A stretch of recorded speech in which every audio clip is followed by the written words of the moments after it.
ទទួលខុសត្រូវចំពោះគ្នាតែនេះយកគ្នាមកទុកចោលហើយដែរចេញទៅបានគួរតែចេញច្បាប់ជួយកូនត្រូវមានអាជ្ញាប័ណ្ណត្រូវតែផ្សាយពីម្ដាយធ្វើបាបកូនអ្នកគ្រូពេទ្យមានទារកមួយមានរបួសមែនទេខ្ញុំជាម៉ាក់របស់ក្មេងនោះនាងចាំមិនហើយនាងជាម្ដាយទារកនោះមែនទេគឺខ្ញុំកូនស្រីខ្ញុំចាំមិនហើយខ្ញុំលេយានមកពីវេទិកាមហាជនហេតុអីអ្នកនាងទុកកូនដែលមានរបួសចោលនៅមន្ទីរពេទ្យអញ្ចឹងខ្ញុំអត់ទេកូនស្រីខ្ញុំចាំមិនហើយខ្ញុំអត់ទេអ្នកនាងត្រូវសង្ស័យពីបទបោះបង់និងធ្វើបាបក្មេងសុំទៅប៉ូលីសដើម្បីផ្ដល់ចម្លើយអត់ទេខ្ញុំអត់បានធ្វើបាបកូនស្រីខ្ញុំទេមុនទៅធ្វើការខ្ញុំផ្ញើនាងឲ្យមេដោះនៅសាលាសហគមន៍ជួយមើលថែខ្ញុំអត់បានដឹងរឿងនេះទេឥឡូវកូនខ្ញុំនៅណាខ្ញុំចង់ទៅជួបនាងសុំទោសអ្នកនាងខ្ញុំអត់បានធ្វើបាបកូនស្រីខ្ញុំទេឲ្យខ្ញុំបានទៅជួបកូនស្រីខ្ញុំបន្តិចទៅកូនស្រីខ្ញុំនៅណា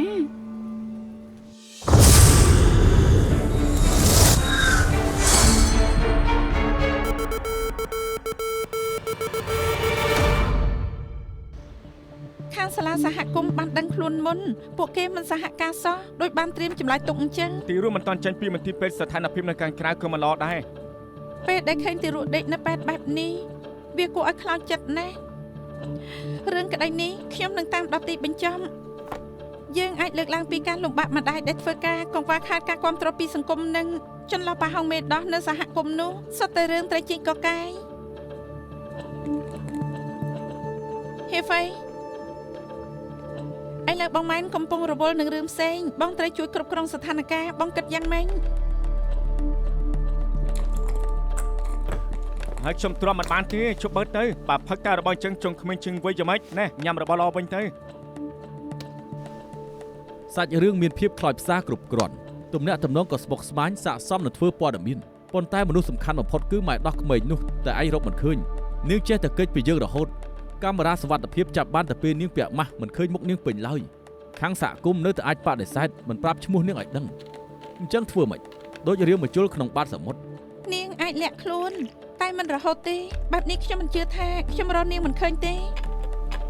ពួកយើងចូលទៅបង្កប់ខ្លួនពួកឯងទៅបើខាងសហគមន៍ត្រៀមខ្លួនការពារយ៉ាងនេះគិតថាអាចលាតត្រដាងបានងាយម្យ៉ាងទៀតពួកឯងទាំងពីរចេញមុខតាមកាមេរ៉ារហូតគិតថាពាក់សក់ហើយគេមើលឯងមិនស្គាល់ No ច្បាស់ជាមិនមែនខ្ញុំនឹងគេ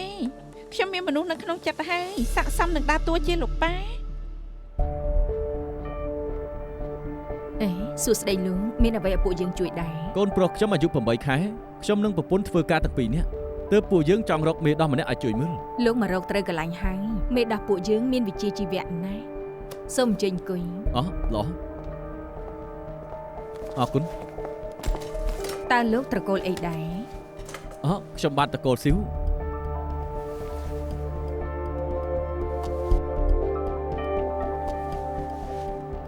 ខ្ញុំចង់ដឹងថាមេដោះទីនេះវឹកហាត់យូរប៉ុណ្ណាទើបអាចចូលធ្វើការបានកូនប្រុសខ្ញុំគេរពឹសណាស់យំស្ទើររាល់ថ្ងៃឆាប់ខឹងនឹងនិយាយមកស្ដាប់ខ្ញុំខ្លាចថាទីនេះមើលគេមិនកើតមេដោះនៅទីនេះទទួលបានការបណ្ដុះបណ្ដាល1ឆ្នាំមានការវិតម្លៃរៀងរាល់សប្ដាហ៍កុំបារម្ភអីខ្ញុំចង់សួរបន្តិចទៀតទេតើមានបញ្ជីឈ្មោះមេដោះដើម្បីឲ្យខ្ញុំរើសដែរទេសំទោសផងមិនអាចរើសមេដោះបានទេពួកយើងចាត់ចែងមេដោះទៅតាមតំបន់ដែលភ្ញៀវរស់នៅតែម្ដងអរគុណច្រើនអាឡូស្ដាប់ឮហើយមែនទេចាត់ចែងមេដោះទៅតាមតំបន់ខ្ញុំអាចចូលក្រុមម៉ាក់នៅតំបន់នោះដើម្បីស៊ើបការខ្ញុំជឿថាធ្លាប់មានអ្នកឃើញមេដោះនោះនិយាយអញ្ចឹងមើលខ្ញុំដូចអ្នកមានកូនណាស់បុគ្គលិកនោះនិយាយប្រាប់ខ្ញុំឡើងស្រួលមេធាវីស៊ីរូបរាងលោកសំជាប៉ាគេពិតមែនត្រូវហើយថ្ងៃស្អែកលោកទំនេរទេខ្ញុំចង់ប៉ះបាយល្ងាចទុកជាការអរគុណល្អតើទីតាំងដែលពួកយើងកំពុងស្ថិតនៅពេលនេះជាផ្លូវដែលបានកសាងមុនគេបង្អស់នៅតំបន់កាឡុងគឺផ្លូវណាថានវាជាផ្លូវដ៏ចំណាស់ជាងគេបំផុតនៅតំបន់កាឡុងនិងជាផ្លូវល្បីល្បាញបំផុតមួយក្នុងចំណោមផ្លូវនានានៅហុងកុង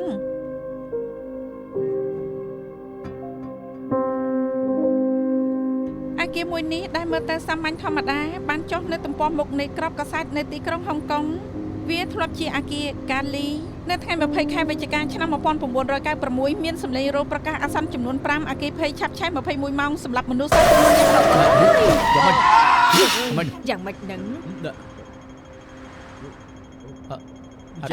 ហេតុអីមិននិយាយពីអាហារឆ្ងាញ់ៗនៅក្បែរនេះបានឮថាផ្លូវនេះល្បីរឿងម្ហូបឆ្ងាញ់ណាស់និយាយពីរឿងអាហារវិញយ៉ាវស៊ីម៉ុងជាឋានសួគ៌នៃម្ហូបអាហារ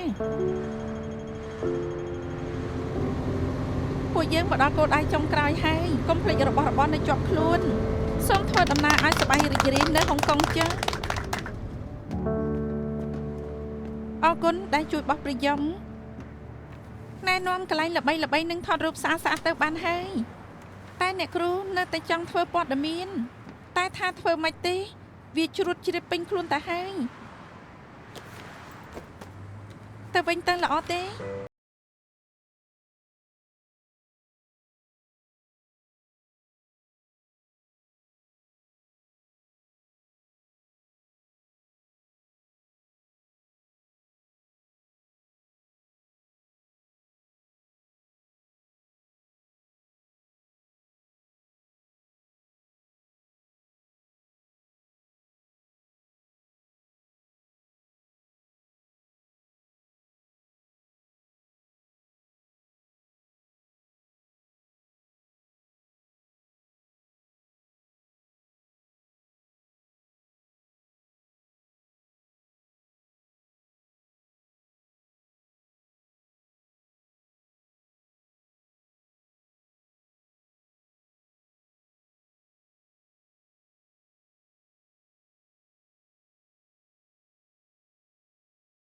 មិននិយាយការងារក៏បាន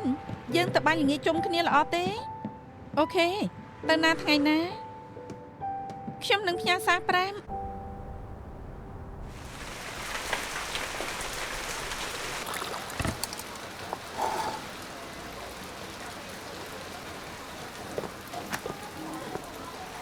ជាយិនខាងនេះ សួស្តី សួស្តីតាមពិតទៅខ្ញុំតាមដាននាងរហូតនាងសុខសប្បាយដែរទេ អាណាលីយៀនកុំប្រាប់ណាថានាងលេងល្បិចសេរីចាស់ព្យាយាមឲ្យពួកយើងត្រូវគ្នាវិញ មិនអាចបែបហ្នឹងទេមកអង្គុយចុះសិនទៅ ចា អើយសុំទោសសុំទោសសុំទោស សុំទោសតែមកជិនអូយស្ទះផ្លូវដល់ហើយ មេឃក៏ភ្លៀងទៅទៀត អត់សួស្តីនេះយ៉ាងម៉េចនឹង កំភៃទូសំខាន់មិនមែនអ្នកទាំងពីរទេគឺពួកយើងគួរចុះសិនទៅកំងឲ្យញ៉ាំសិនទៅមកថ្ងៃនេះខ្ញុំអញ្ជើញចង់ញ៉ាំអីកំងទៅចំប៉ៅចូលកែវអាហារសាមញ្ញសូមអញ្ជើញពិសាឲ្យច្រើន ហើយស្ដាប់ទៅដោយពួកឯងរៀបចំពិធីរៀបការអញ្ចឹង Oh my god មានរឿងអីទៅកំពុងនិយាយពីអីខ្ញុំអត់យល់ តាមពិតទៅយប់នេះពួកយើងចង់សុំឲ្យអ្នកទាំងពីរធ្វើសាក់សីឲ្យពួកយើង សូមឲ្យវត្តមានអ្នកទាំងពីរធ្វើជាសាស័យខ្ញុំម៉ាជេមីងយកព្រមទទួលលេវជៀនជាប្រពន្ធស្របច្បាប់ ខ្ញុំលីយៀនយល់ព្រមទទួលម៉ាជេមីងជាស្វាមីស្របច្បាប់របស់ខ្ញុំ ឥឡូវនេះអ្នកទាំងពីរបំពាក់ចិញ្ចៀនឲ្យគ្នា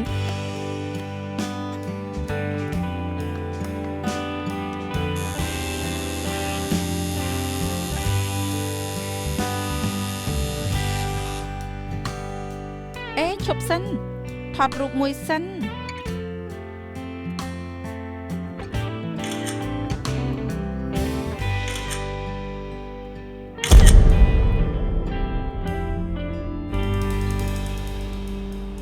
មហារាជរំពេញដំណាក់កាលទី4ទោះបីជាវាកាត់កូនសង្ឃឹម 20% បើតាមរបាយការណ៍វិទ្យាសាស្ត្រចុងក្រោយកោសិកាមហារាជរីករាលដាលដល់សរសៃឈាមអ្នកជំងឺមិនមែនក្មេងនិងចាក់គីមីមិនអាចទ្រាំទ្រនឹងការវះកាត់ឡើយ រាល់ឆ្នាំគាត់បរិច្ចាគថវិកាស្រាវជ្រាវនៅមន្ទីរពេទ្យលោកតែចុងក្រោយគាត់បែរជាជួយខ្លួនឯងមិនបាន ចំពោះមុខជំងឺមហារីកពួកយើងសុទ្ធតែស្មើគ្នាគ្រប់ជីវិតគឺផុយស្រួយ គាត់សង្ឃឹមដឹងខ្លួនវិញប្រមាណភាគរយ បច្ចុប្បន្នគ្រូពេទ្យកំពុងតែព្យាបាលមិនមែនវះកាត់ទេបើតាមច្បងខ្ញុំកុំសង្ឃឹមខ្ពស់ពេកហើយពួកយើងនៅហុងកុង បានន័យថាម៉េចកន្លែងផ្សេងអាចព្យាបាលបានដូច្នេះខ្ញុំនឹងប្រកល់គ្រប់យ៉ាងដែលខ្ញុំមានឲ្យទៅជួយគាត់បាន លះបង់គ្រប់យ៉ាងទៀតហើយ ខ្ញុំអត់ស្គាល់ចរិតអ្នកនាងបើសិនជាមិនតនឹងចម្លើយអ្នកនាងនឹងមិនឈប់ទេខ្ញុំឲ្យពាក្យមួយចូលទៅស្រាវជ្រាវ histostripsy សុំទោសខ្ញុំធ្វើបានតែប៉ុណ្្នឹងទេ អូខេអរគុណដុកទ័រលីន histotripsy អេបឃើញហើយអូជាបច្ចេកវិទ្យាកំទេចកោសិកាដោយមិនចាំបាច់វះកាត់ដោយប្រើរលកសម្លេងអ៊ុលត្រាសោនដែលមានប្រេកង់ខ្ពស់ ធ្វើឲ្យកោសិកាមហារីករលាយទៅជាទឹកនិងកម្ចាត់សាច់ដុំមហារីកចោលគេហៅវាជាម៉ាស៊ីនព្យាបាលមហារីកអភូតហេតុ វាកំណត់គោលដៅដុំសាច់មហារាជនៅគ្រប់កន្លែងតម្រង់រកកសិកម្មមហារាជរួចវាប្រហារវាសរីរាង្គនៅក្បែរមិនរងផលប៉ះពាល់គ្រោះថ្នាក់តិចជាងចាក់គីមីនិងបាញ់កាំរស្មីឆាប់ជាសះស្បើយប្រសិទ្ធភាពខ្ពស់ផលប៉ះពាល់តិចតួចនេះអាចជាវិធីតែមួយគត់ដើម្បីជួយគាត់ នៅក្នុងអត្ថបទសរសេរថាមានអ្នកហុងកុងនៅក្នុងក្រុមស្រាវជ្រាវនិងអភិវឌ្ឍសេដ្ឋីហុងកុងម្នាក់បានទិញមួយគ្រឿង ឲ្យអ្នកជំងឺបានឃើញពលឺថ្ងៃមួយថ្ងៃទៀតញញឹមបានមួយថ្ងៃទៀតព្រោះលពូខ្ញុំបានប្រាប់មុនគាត់ស្លាប់ថាអំណាចកាន់តែធំទំនួលខុសត្រូវកាន់តែច្រើនហេតុអីក៏ការសម្ភាស histotripsy មួយនេះមើលដូច fake ម្ល៉េះ ព្រោះខ្ញុំមិនចង់និយាយពីម៉ាស៊ីននោះទៀតអត្ថបទទាំងមូលគឺ AI ជាអ្នកសរសេរ មិនចង់និយាយមិនពេញចិត្តហេតុអីទិញវា បច្ចេកវិទ្យាវិទ្យាសាស្ត្រទំនើបអាចផ្លាស់ប្ដូរពិភពលោកបាន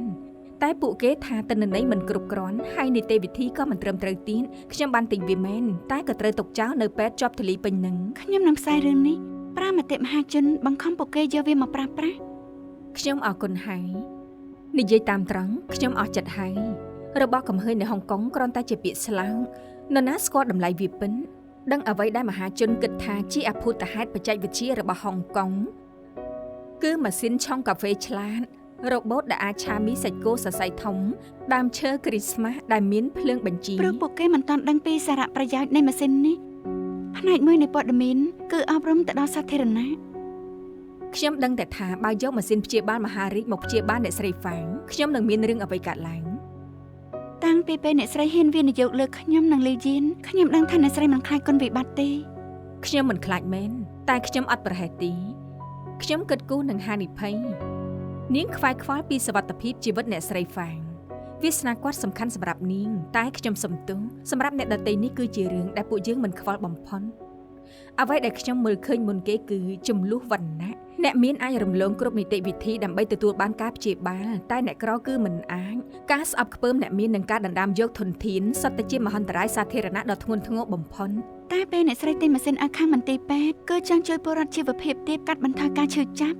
បានយកទៅសងគុណជួយជីវិតអ្នកស្រីហ្វាងសាធារណៈនឹងកោតសរសើរអ្នកស្រី SNK ក៏ជំពាក់គុណអ្នកស្រីជាវីរៈជនពេញដោយកិត្តិយសម្យ៉ាងទៀតក្នុងចំណោមប្រទេសនៅអាស៊ីមានតែហុងកុងទេដែលមានម៉ាស៊ីននេះវាអាចជួយជំរុញសេដ្ឋកិច្ចវិស័យវិទ្យាសាស្ត្រក្នុងតំបន់និងក្លាយជាការផ្សព្វផ្សាយ PR មួយដ៏ធំដែលអាស៊ីទាំងមូលនិយាយដល់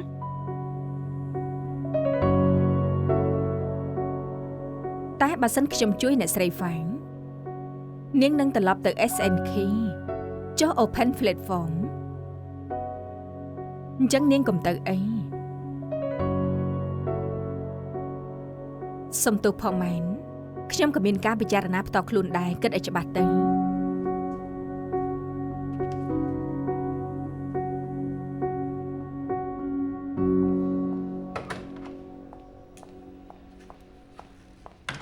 សួស្តី អេអធិស្ឋានអ្នកនាងចូលមិនបានទេព្រោះមិនមែនសាច់ញាតិអ្នកស្រីហ្វាង ពេលមុនខ្ញុំធ្លាប់មកតែ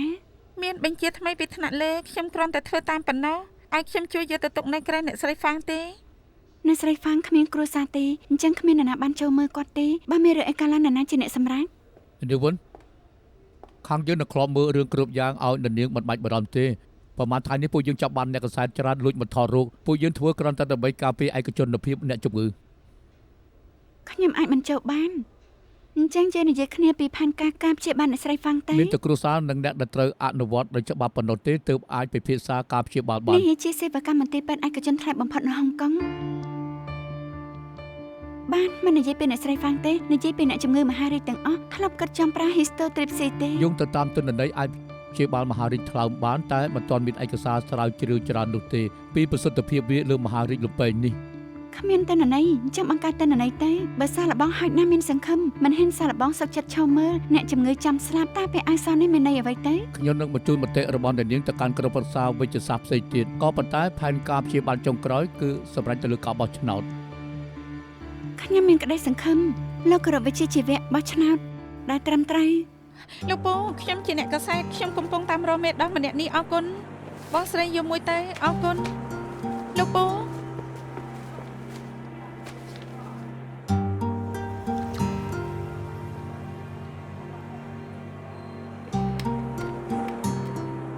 មិនអាចមើលថែខ្លួនឯងបានផងចុះតម្រាំរឿងគ្រួសារនិងរឿងការងារទៀតនោះអរគុណ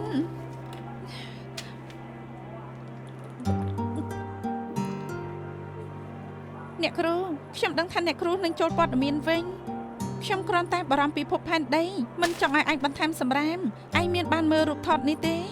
បាំងមុខឡើងចិត្តឈឹងធ្វើមិនរកឃើញទៅគឺអ្នកគ្រូបង្រៀនខ្ញុំតាឲ្យតែរឿងមិនទាន់ចប់ពួកយើងមិនបោះបង់ទេរឿងក្តីនេះពាក់ព័ន្ធនឹងទីរੂនិងសុភមង្គលប៉ាម៉ាក់បែកបាក់ការតស៊ូជារឿងត្រឹមត្រូវឲ្យតែវិធីសាស្ត្រនោះជាវិធីត្រឹមត្រូវតើយើង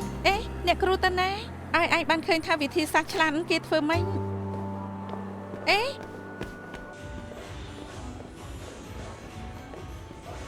បាទសៀធានលីយានស្គាល់ហើយមែនទេអ្នកទាំងពីរជាក្រុមនៅ SNK ឆាប់រំលឹកទៅត្រូវកដេញចេញហើយ SNK រក្សាទុកប្រព័ន្ធ AI តែពួកយើងត្រូវគេប្រើរួចទាត់ចោលគេគិតខុសហើយយើងតាមច័ន្ទវណ្ណូម៉ាន់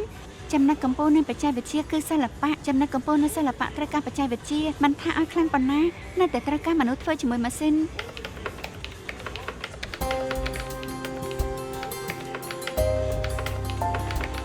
ព័ត៌មានដែលបងបានផ្ដល់ឲ្យតិចមែនតែកម្មវិធីនេះអាចនឹងរកឃើញម្នាក់នោះ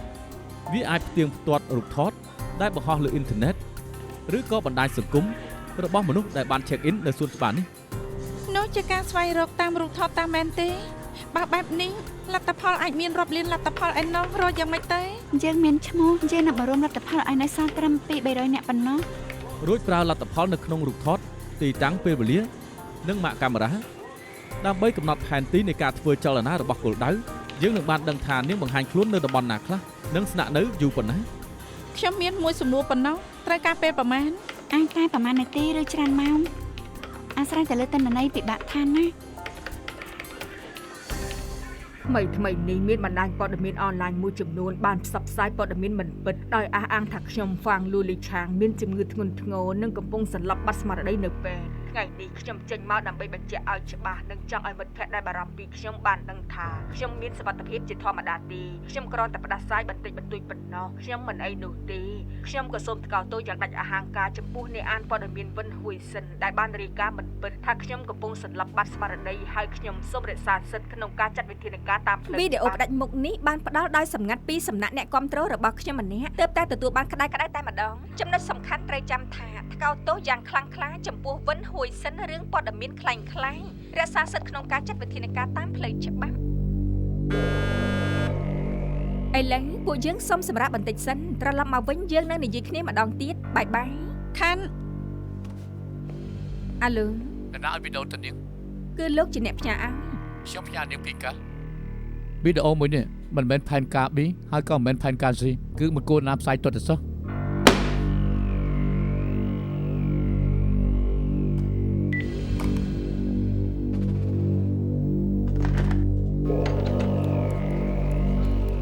អ្នកណាប៉ះពាល់កុំព្យូទ័រយើង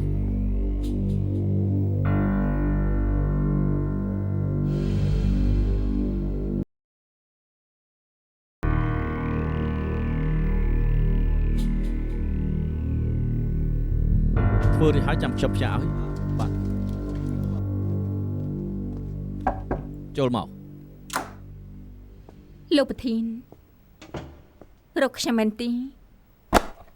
ថ្ងៃនេះអ្នកស្រីហ្វាងរស់ថ្ងៃស្អែកគាត់ស្លាប់ពួកសារព័ត៌មានផ្សាយចម្លងតគ្នាឥឡូវព័ត៌មានច្បុកច្បល់ខ្លាំងណាស់តម្លៃភាគហ៊ុន SNK ឡើងចុះស្មានមិនត្រូវ SFC បញ្ជា SNK ឲ្យផ្អាក trading និងបញ្ចេញឲ្យខ្ញុំសម្របសម្រួលបញ្ឈប់ការផ្សាយផ្ដេសផ្ដាសនិងមានភាពវឹកវរទីផ្សារហិរញ្ញវត្ថុពួកតារាលើបណ្ដាញសង្គមខ្លះមិនដឹងរឿងច្បាស់ហើយក៏និយាយខ្ញុំមិនត្រូវការវិភាគស្អីទេខ្ញុំមិនចង់ឲ្យមានបញ្ហានេះកើតឡើងទៀតទៅនិយាយនឹងសារព័ត៌មានអស់នោះទៅពិសេស SNK បញ្ហាអ្នកស្រីហ្វាងឲ្យពួកគេដោះស្រាយខ្លួនឯងខ្ញុំដឹងហើយលោកប្រធានកិច្ចប្រជុំថ្ងៃនេះទី1គឺខ្ញុំសូមស្នើបន្ថែម SNK ត្រូវផ្អាកការជួញដូរយើងគួររកវិធីដោះស្រាយជាមួយនឹង SFC ស្នើសុំដំណើរការជួញដូរឡើងវិញសំខាន់ជាងការបោះឆ្នោតឬប្រធានថ្មីបើគិតតាមហេតុផលមួយនេះ ANK កាន់តែត្រូវការនាយកដឹកនាំដោះស្រាយជាមួយនឹង SFC ពេលការជួញដូរត្រូវផ្អាកគ្រប់វិនាទីសុទ្ធតែជាលុយរបស់ SNK ដំណើរការបានទាំងគ្មានវត្តមាននាយកពេលនេះលុយជារឿងសំខាន់បំផុតការផ្អាកនេះធ្វើឲ្យប៉ះពាល់ដល់ម្ចាស់ហ៊ុនតូចនិងប៉ះពាល់ដល់កេរ្តិ៍ឈ្មោះ SNK ខ្ញុំយល់ស្របនឹងការពជាបោះឆ្នោតឬនយោបាយរហូតដល់មានការជួញដូរចាប់ផ្ដើមឡើងវិញ មានយោបល់ទៀតទេអូខេខ្ញុំគោរពតាមការសម្រេចចិត្តគ្រប់គ្នាសម្រាប់ចន្ទជិះ ផ្អែកតាមលទ្ធផលមេដាម្នាក់នេះភាគច្រើនបង្ហាញខ្លួននៅសួនសាធារណៈតំបន់ខាងជើងនិងភាគនៅរសៀលថ្ងៃសៅរ៍ សួស្ដីមានធ្លាប់ឃើញមេដោះម្នាក់នេះទេ អត់ឃើញទេ មិនធ្លាប់ឃើញទេសំទើ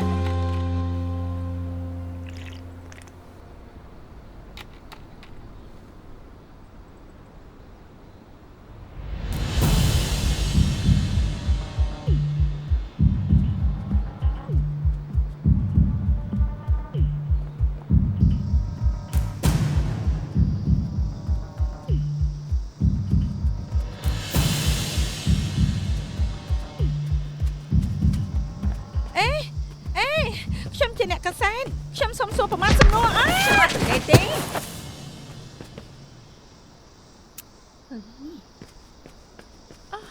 ហេចាំមិនហើយមិនអីទេហ៎ ខ្ញុំមិនអីទេតែទីរੂដែលអ្នកទុកចោលនៅប៉ែតមានបញ្ ស្អី ហា ទេមិនពាក់ព័ន្ធនឹងខ្ញុំទេ មិនក៏ថាអូនចុះហេតុអីក៏អ្នករុនទៅបកស្រាយនឹងប៉ូលីសខ្លួនឯងទៅ ខ្ញុំនៅមានកូនប្រុសត្រូវចិញ្ចឹមបើពួកគេមិនជឿឲ្យចាប់ខ្ញុំទៅដាក់គុកនៅកូនប្រុសខ្ញុំគិតយ៉ាងម៉េច កាមេរ៉ាសុវត្ថិភាពថតឃើញអ្នកមិនក៏ថាមិនមែនអ្នក ខ្ញុំគ្រាន់តែនាំនាងទៅពេទ្យមិនមែនខ្ញុំធ្វើបាបនាងទេ មិនមែនអ្នកអញ្ចឹងជាអ្នកណាប្រាប់ព្រាម ឯង ប្រាប់ តែ មក ខ្ញុំ ថាជាអ្នកណាទេ ឯងចិត្តតែចាក់បន្តិច ប្រាប់ ទេ ព្រាម ហើយយ៉ា ប្រាប់ព្រាមមក អើនិយាយបែបនេះមិនទៅ ខ្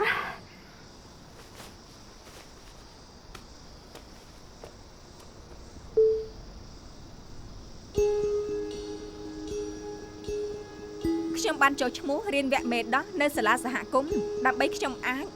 ចធ្វើការងារជាមេដោះនៅទីនោះតែប្រព័ន្ធគ្រប់គ្រងពួកគេមានបញ្ហាមិនកំណត់ថាម្នាក់អាចទទួលបានការងារប្រមាណទេទើបខ្ញុំប្រមូលការងារយកទាំងអស់ពេលបានការងារហើយធ្វើមិនទាន់ខ្ញុំក៏ជួលអ្នកធ្វើជំនួសតាមពិតខ្ញុំមិនដែលមើលក្មេងៗទាំងនោះផ្ទាល់ទេ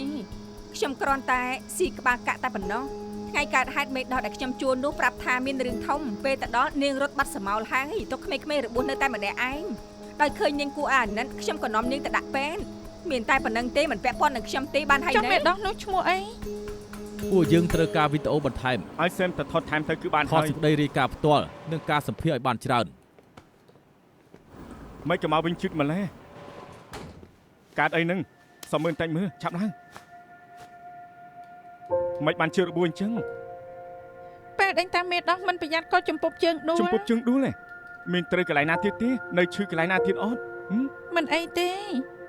រុំរបួសរួចអស់អីហើយអូខេហេហ្វៃ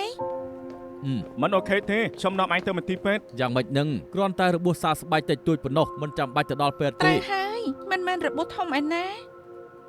ហេហ្វៃបានព័ត៌មានថ្មីតាក់ទងនឹងរឿងធ្វើបាបទីរੂហើយពួកយើងអាចផ្សាយផ្ទាល់បន្តិចទៀតនេះ មែនទេខ្ញុំនឹងតែរៀប លី ចំ ជឿ ភ្ នឹង លាម ថាខ្លួនឯងលេីឡដែរទេមិនបានជឿមិនប្រច័ណ្ឌអញ្ចឹងបណ្ដាលឲ្យខ្លួនឯងដួលរឿងធំយ៉ាងនេះមិនគួរថាមិនអីទៀតឯងមិនមែនក្មេងទេបើមិនខ្វល់ពីខ្លួនឯងទេគួរតែខ្វល់ពីក្មេងខ្លះទៅ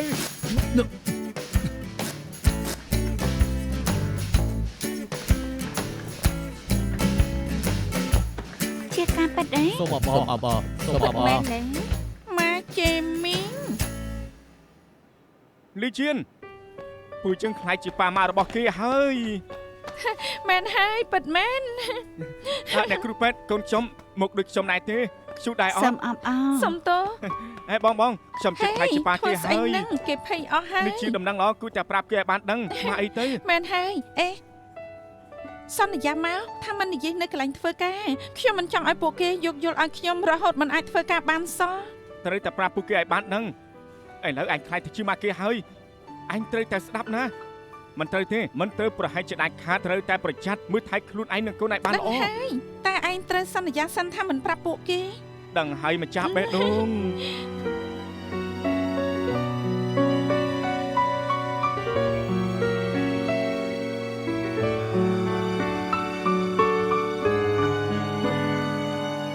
ម៉ាជាមិញឯងធ្វើការខ្ជិះខ្ជាណាស់ទៅហើយមិនស្មានថាជីវិតឯងក៏អញ្ចឹងទេ មិនមែនខ្ជះខ្ជាយទេនេះគឺជាការគ្រោងទុក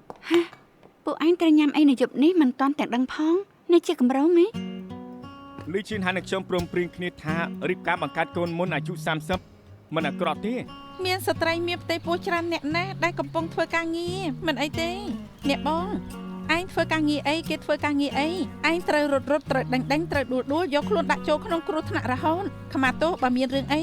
ឯងសរសេរចំណងជើងដាក់ខ្លួនឯងអ្នកយកព័ត៌មានមានផ្ទៃពោះពុះពៀគ្រប់ឧបសគ្គបំបែករឿងក្តីមេដោះជួលបន្តផ្សាយព័ត៌មានមិនគិតពីអតិភិបអ្នកមានផ្ទៃពោះក៏គ្មានសិទ្ធិពិសេសដែរព័ត៌មានមិនរងចាំឡើយហ៊ានតែជាតិមួយចំហៀននិងជាតិគ្រប់យ៉ាងបើចឹងកុំធ្វើព័ត៌មានទាន់ហេតុការណ៍មិនចាំបាច់ទៅដល់សមរភូមិមុខទេធ្វើព័ត៌មានស៊ើបអង្កេតវិញទៅចង់ធ្វើវិញ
អូអញ្ចឹងខ្ញុំសួរឯងមួយ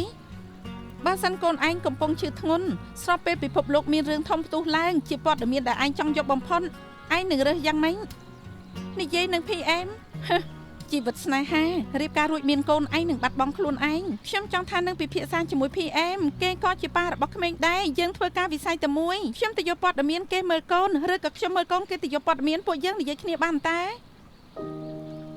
ពេលមនុស្សពីរនាក់រួមរស់ជាមួយគ្នា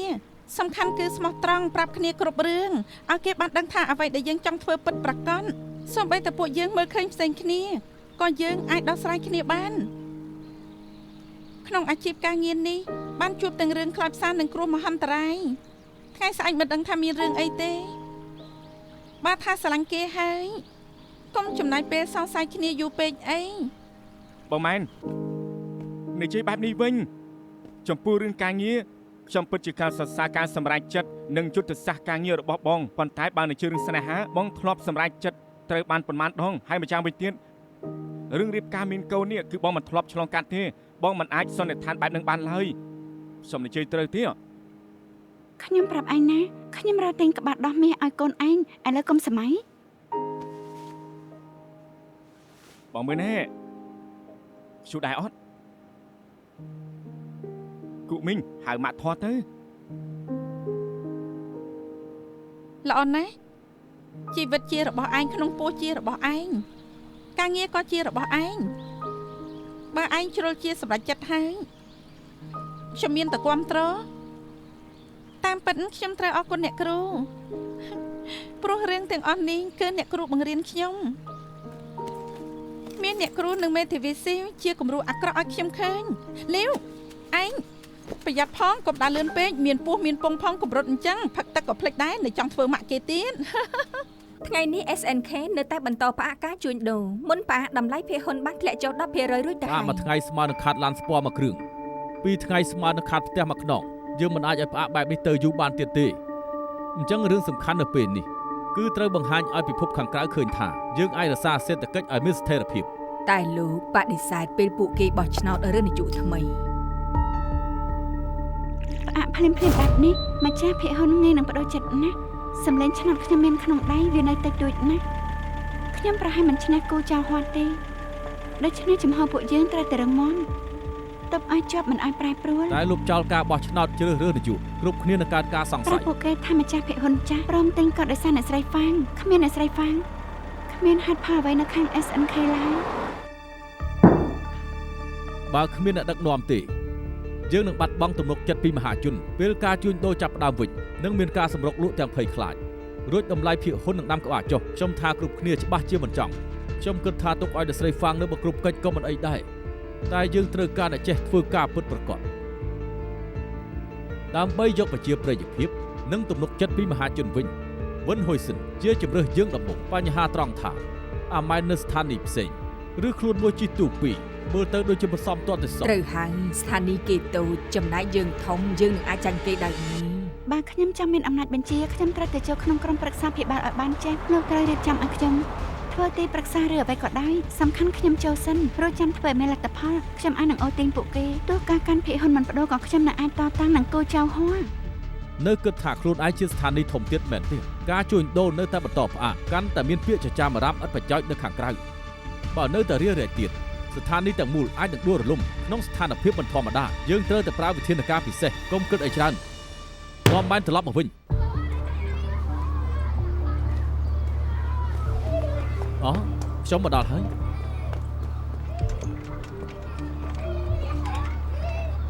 លោកស៊ីវខ្ញុំគឺសេនត្រាពួកយើងទើបនិយាយទូរស័ព្ទរួច អរគុណបងសេនត្រាសូមទោសដែលហៅមកប្រញាប់ណែមានម្សៅទៅដោះគោនិងកន្ទប់នៅខាងក្នុងកាបូបនៅខាងក្រោមបន្ទះរុញបើសិនជាគេយំត្រូវចាំទុកកុំឲ្យគេមើលទូរស័ព្ទឬមើលទូរទស្សន៍ ដឹងហើយខ្ញុំមើលក្មេងមួយអាទិត្យអន់ណាំងក៏ជាង10នាក់ដែរទុកចិត្តចោល អរគុណច្រើន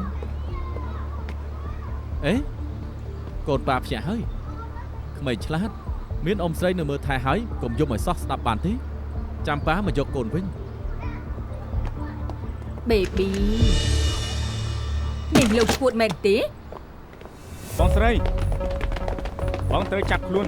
សង្ស័យពាក់ព័ន្ធធ្វើបាបក្មេង សូមអញ្ជើញ អូខេថតបានហើយ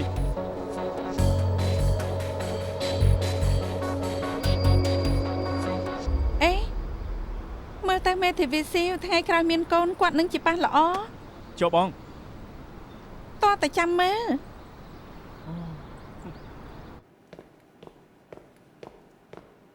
បងជើយិន ហើយ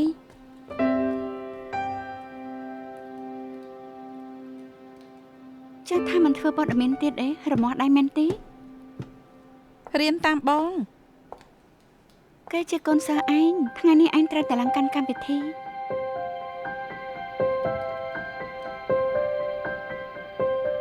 ខ្ញុំអត់ធ្វើការនៅទីនេះទេ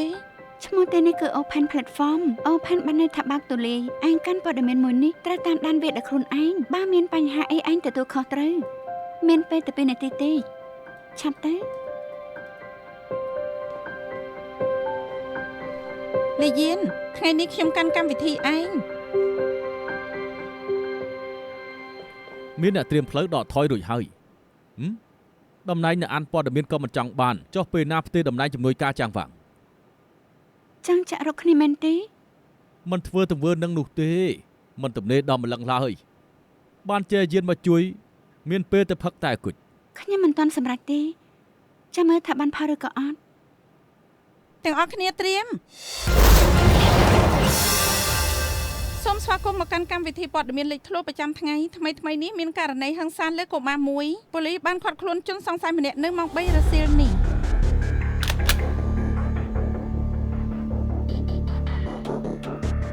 ម៉ាស៊ីនអានអត្ថបទខូចមែនទេ កាំងបាត់ទៅហើយ ប៉ូលីសបានបញ្ជាក់ថាជនសង្ស័យកដែលត្រូវបានឃាត់ខ្លួនមិនមែនជាមេដោះដែលត្រូវជួលតាមផ្លូវការទេតែត្រូវជួលឲ្យធ្វើក្រៅផ្លូវការដោយអ្នកផ្សេង ម៉ាស៊ីនខូចហើយគួរហុចអត្ថបទឲ្យអានអត់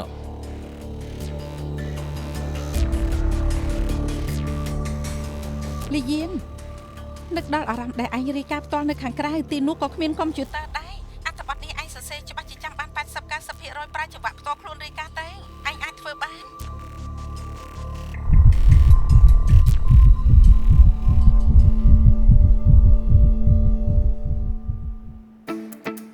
តាមការមើលឃើញជនសង្ស័យខទាញប្រយោជន៍ពីចន្លោះប្រហោង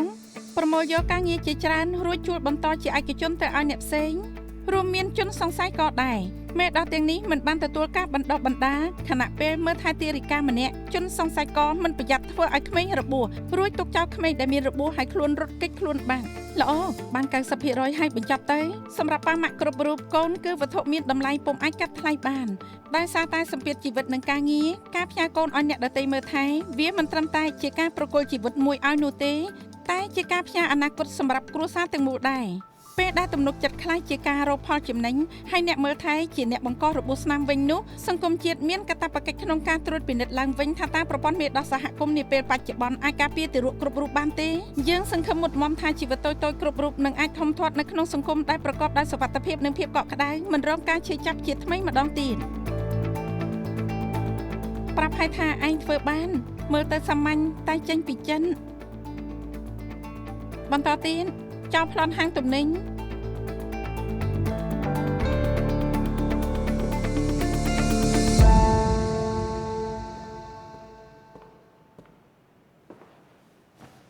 ច្បាស់ជាឯងធ្វើឲ្យម៉ាស៊ីននោះខូច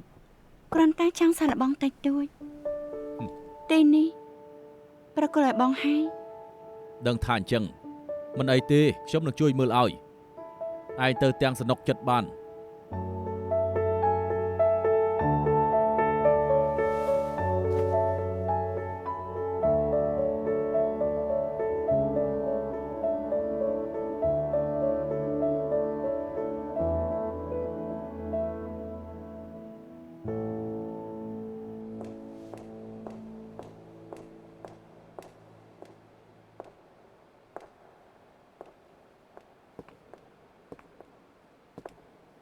នៅជឿរឿងការងារ និយាយទៅ ខ្ញុំមកប្រាប់បង Kingston ចង់ឲ្យខ្ញុំផ្សាយបង្ខូចឈ្មោះម៉ាស៊ីនព្យាបាលមហារាជ ហេតុអីឯងយកវាមកប្រាប់ខ្ញុំ ខ្ញុំបារម្ភពីបងព្រោះបងគឺជាអ្នកដែលខ្ញុំគោរព អៃវ៉ាន់ក្នុងនាមជាអ្នកសារព័ត៌មានត្រូវមានការវិតម្លៃផ្ទាល់ខ្លួនឯងយកព័ត៌មានផ្ទៃក្នុងមកប្រាប់ខ្ញុំអត់រំភើបទេព្រោះរឿងទាំងនេះខ្ញុំដោះស្រាយខ្លួនឯងបានមិនត្រូវការឯងទេតែឯងត្រូវរៀនសម្រេចចិត្តដាក់ចូលភាពស្មោះត្រង់ទៅក្នុងការងារធ្វើការទៅតាមច្បាប់ព្រោះថាអ្នកសារព័ត៌មានមិនត្រូវការធ្វើការតាមតែបញ្ជាគឺតាមទស្សនិកជនទាំងអស់ បងម៉ែននៅមានរឿងមួយទៀតវីដេអូ AI អ្នកស្រីហ្វាំងខ្ញុំជាអ្នកលួចចូលមកខ្ញុំជាអ្នកបញ្ចេញវាខ្ញុំឲ្យបាក់បង្កប់មេរុកនៅក្នុងកុំព្យូទ័រគេ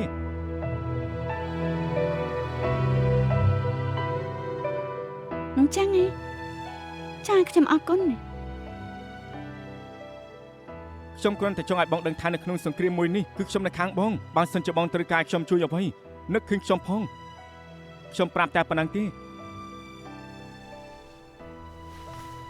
ម៉ោង 11 ជប់ហើយ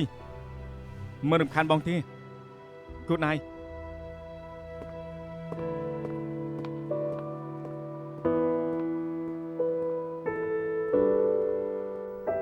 ម៉ាស៊ីនអាពុទ្ធហេតុត្រូវបានលាតត្រដាងថាខ្វះទិន្នន័យពិសោធន៍ច្បាស់លាស់មានអ្នកចូលរួមសាកល្បង30នាក់ប៉ុណ្ណោះចំណែកប្រសិទ្ធភាពនិងសុវត្ថិភាពរយៈពេលវែងគឺមិនទាន់មានការបញ្ជាក់ដែរអ្នកប្រាជ្ញបាននិយាយថាមន្ទីរពេទ្យរដ្ឋត្រូវរ៉ាប់រងលើសុខភាពអ្នកជំងឺរាប់ម៉ឺននាក់បើហ៊ាននាំជុកឧបករណ៍វិទ្យាសាស្ត្រយកមកប្រើប្រថុយប្រឋាននោះហានិភ័យមានច្រើនជាងចំណេញ តើអ្នកណាចំណេញជាងគេនៅក្នុងរឿងនេះប្រកាសជីវិនហួយសិនហើយបានអ្នកស្រីហ្វាំងជាសះស្បើយនាងនឹងទទួលបានកិត្តិយសធំធេងបានអ្នកស្រីហ្វាំងមិនជាឲ្យបាត់បង់ជីវិតនាងនឹងធ្វើពុតជាសមាជិកគ្រួសារកាន់ទុំហើយចូលកាន់កាប់ក្រុមប្រឹក្សាភិបាល SNK ខ្ញុំមិនមែននិយាយទាំងគ្មានផតតាំងទេគ្រប់គ្នាគិតឲ្យច្បាស់ទៅម៉ាស៊ីននោះຕົកចោលប្រឡាក់ដីហើយយូរណាស់ហើយហេតុអីបានជានៅសុកលើកវាយកមកនិយាយនៅពេលនេះវិញហេតុអីទៅគិតមែនតែនទៅតែរបាយការណ៍ដំបូងគេចេញពីណាគឺវេទិកាមហាជនអ្នកណាដែលនៅពីក្រៅវេទិកាមហាជនគឺដៃអាណា ឥឡូវច្បាស់ហើយដៃអាណាចង់បានកិត្តិយសនិងតម្លៃភាគហ៊ុនកើនឡើងវិនហ៊ុយសិនចង់បានអំណាចនិងចំណេញអតីត SNK ចាំងជាយានចង់ចូលវិថីវិញមនុស្ស3នាក់សម្ដែងឆាកតែមួយអុកមួយក្តារនេះអ្នកស្រីហ្វាំងមិនឈ្នះទេយើងគួរធ្វើម៉េចដេកនៅលើក្តារអុកតែម្ដងទៅគ្រប់គ្នាសប្បាយមើលណាស់មែនទេ មានរឿងអី ណែនៅមានរឿងមួយ ថ្ងៃនេះ ទៀត ស្លៀកសមរម្យ ខ្ញុំមានរឿងសប្បាយចិត្តចង់ប្រាប់គ្រប់គ្នាតើនេះជាអ្វីជាពានរង្វាន់ដែលមានអ្នកជាវ 500k អរគុណគ្រប់គ្នាដែលគាំទ្រជួយឲ្យខ្ញុំបានពានរង្វាន់មួយនេះ ល្បីព្រោះតែរឿងអាជ្រៅនៅតែល្បី ជាយិន អូហើយ មកតាមដានព័ត៌មានបន្ត លេយានធ្វើសេចក្តីរាយការណ៍ខ្លោចផ្សាឆ្លៀតពេលគ្រប់គ្នាចាប់អារម្មណ៍គួរតែថែមរឿង2 3ចុះលោក អូម្ដាយក្មេងចង់អរគុណដែលខ្ញុំបានជួយស៊ើបទើបខ្ញុំមកមើលក្មេងដែរទៅ គេរឿងមុំណាស់ទៅឆ្លងផុតដំណាក់កាលគ្រោះថ្នាក់ មែនទេអញ្ចឹងល្អណាស់ ត្រូវហើយហេតុអីខ្ញុំត្រូវបកស្រាយប្រាប់លោកចូលទៅនឹងដឹងហើយ ពិតមែនហើយអូជាយិនខ្ញុំមើលរបាយការណ៍នោះហើយវាពិតជាធ្វើឲ្យខ្ញុំរំជួលចិត្តណាស់អរគុណ លោកក៏មានចំណែកដែរហើយធ្វើបានច្រើនទៀតអរគុណលោកដូចគ្នា ខ្ញុំថាពួកយើងគួរអរគុណលាវយិន បើគ្មាននាងទេក៏មិនអាចតាក់ទាញមនុស្សមកច្រើនធ្វើរឿងល្អៗជាមួយគ្នាដែរ ស្រីល្ងងលាយានហ៊ានទៅរៀបការមានកូនទាំងរឿងមិនទាន់ចប់ឃើញពោះនាងចាប់ផ្ដើមធំគិតថាគ្រោះថ្នាក់ណាស់ ប៉ុន្តែឥឡូវនេះមិនអាចហៅនាងថាស្រីល្ងងទេស្រីក្លាហានមិនខ្វល់ខ្វាយពីអ្វីទាំងអស់មិនចេះបារម្ភមិនកំសាក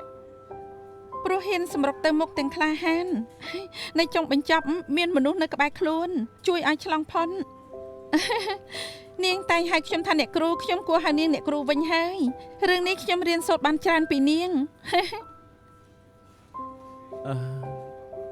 នាងចង់បានន័យថា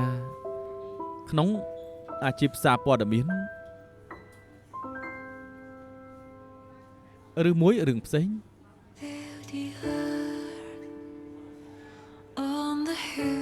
បងតែងស្មោះត្រង់នឹងអូនរហូតចុះអូនវិញ លាហើយ អ្នកនាងចាស់ជួយទុកសោផ្ទះឲ្យខ្ញុំវិញផង Was in the mirror, blood and fate, fear the heart, silently. Through it I can see myself as crystal clear. ចង់ថាព័ត៌មានប្រកាសជាក្នុងអាជីពសារព័ត៌មានហើយខ្ញុំត្រូវត្រឡប់ទៅធ្វើការវិញហើយ ខ្ញុំទៅមើលក្មេងសិន បាយ បាយចាងជាយិនពេលនាងធ្វើព័ត៌មានលុយណាស់តែខ្ញុំចូលចិត្តមើលនាងរាយការណ៍នៅមុខកាមេរ៉ាជាង